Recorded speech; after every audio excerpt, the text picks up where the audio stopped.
भी वीडियो पर मुझे एक सामान्य कमेंट मिलता है, सर, जब भी मैं ट्रेड करता हूं तो मुझे नुकसान हो जाता है।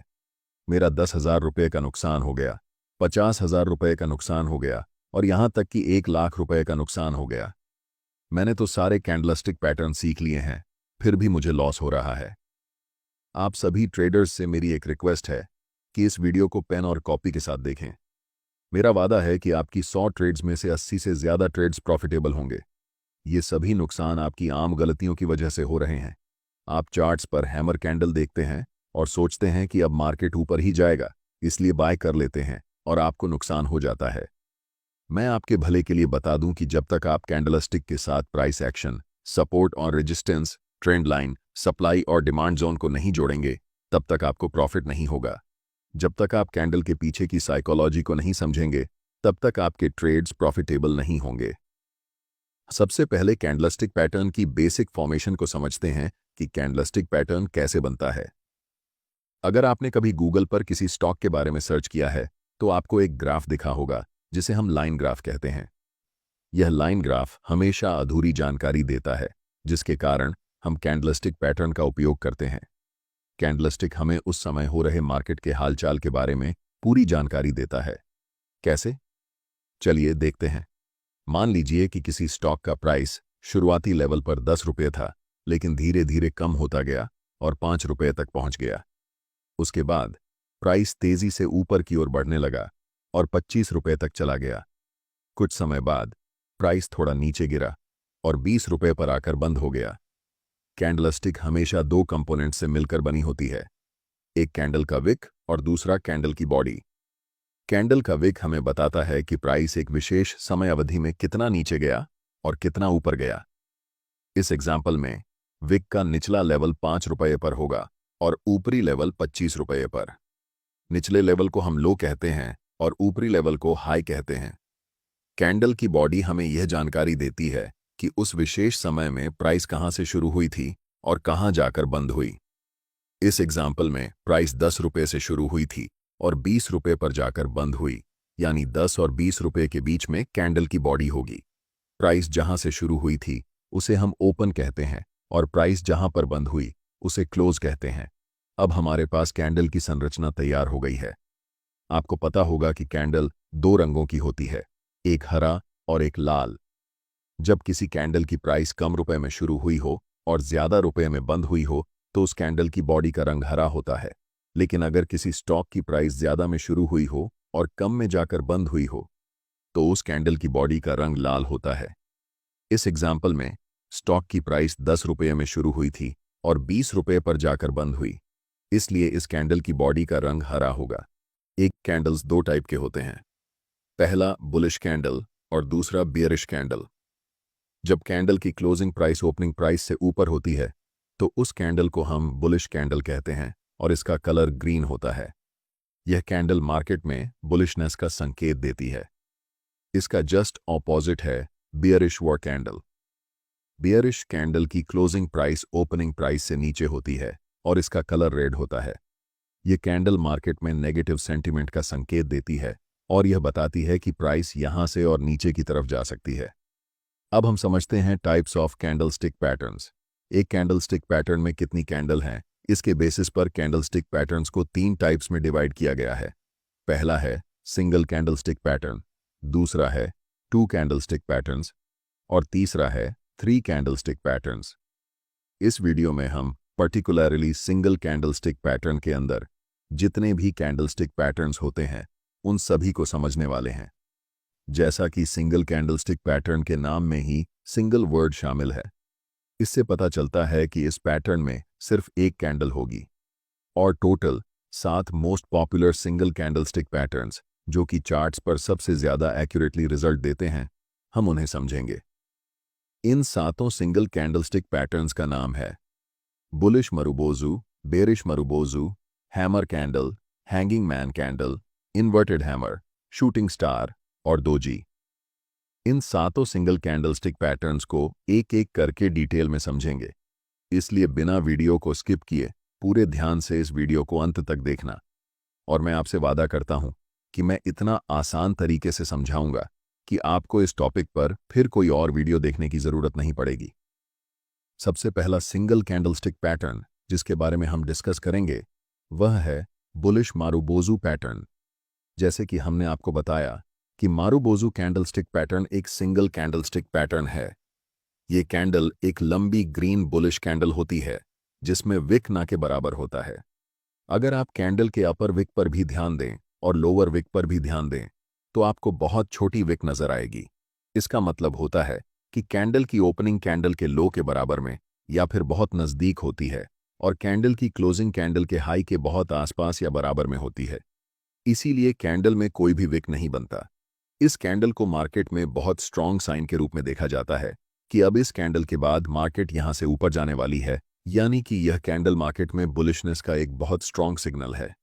अब जानते हैं कि अगर आपको चार्ट्स पर मारुबोजू कैंडल दिखती है तो आपकी अप्रोच क्या होनी चाहिए उसे ट्रेड करने के लिए। मैंने आपको पहले ही बताया कि कोई भी कैंडलस्टिक पैटर्न बिना प्राइस एक्शन के अधूरा होता है। सिर्फ कैंडलस्टिक को देखकर ट्रेड करना ये ट्रेडर्स का सबसे बड़ा मिस्टेक होता है। लेकिन अगर यह कैंडल किसी स्पेसिफिक लेवल पर बने तो ये हमारे लिए ट्रेड करने का एक अच्छा अपॉर्चुनिटी हो सकता है। इस कैंडल के लिए यह इंपॉर्टेंट लेवल है सपोर्ट लेवल। अगर चार्ट में किसी इंपॉर्टेंट सपोर्ट लेवल पर बुलिश मारुबोजू कैंडलस्टिक पैटर्न बनता है तो हम यहां से अपसाइड की तरफ लॉन्ग ट्रेड में एंट्री करने की प्लानिंग कर सकते हैं। इसे हम लाइव एग्जाम्पल की मदद से समझते हैं।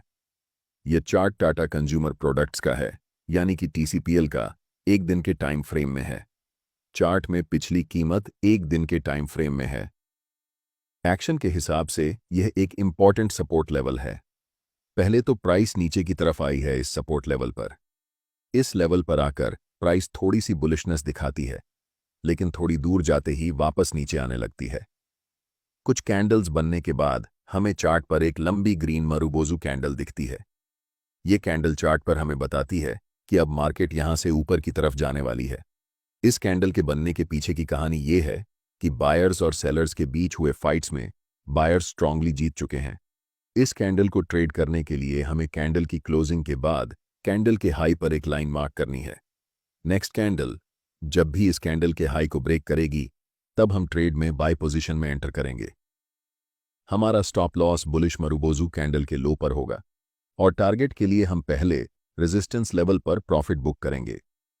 ध्यान रहे कि हम सिर्फ कैंडल स्टिक के बेसिस पर ट्रेड में एंट्री नहीं कर रहे हैं।